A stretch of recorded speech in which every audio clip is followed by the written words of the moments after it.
তো আপনাদের মাঝে একটা সুন্নতি জামা কাটিং করতে নিয়ে আসলাম। দেখেন ফুল ভিডিওটা দেখার চেষ্টা করবেন। আরমোলের জন্য নিব 6.5 ইঞ্চি।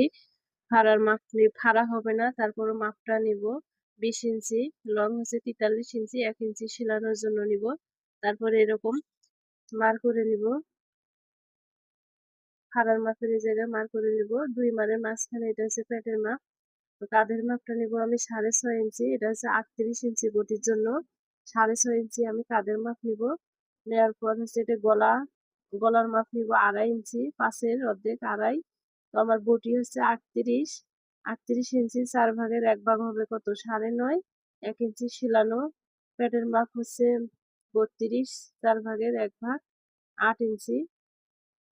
তো এইভাবে আমি আমার 4 ভাগের 1 ভাগ করে নিব। 1 ইঞ্চি সেলানোর জন্য নিব।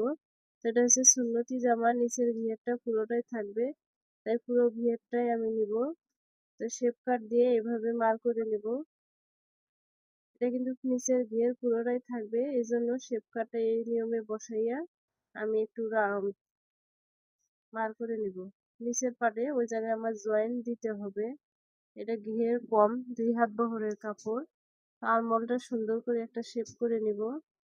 নেওয়ার পর দেখেন আমি কাটিং করতেছি। তো বাসায় অবশ্যই চেষ্টা করবেন নিজেরাই কাপড় কেটে কেটে দেখবেন, অবশ্যই পারবেন। এটা খুবই সহজ একটা জামা কাটিং করতে গেলে। তো এরকম আমি ওই জায়গায় একটা জয়েন দিতে হবে, এটা বহরে কম, এই জন্য জয়েন দিব। কেমন হয়েছে প্লিজ বলে যাবেন। আরো নতুন নতুন ভিডিও পেতে চ্যানেলটি সাবস্ক্রাইব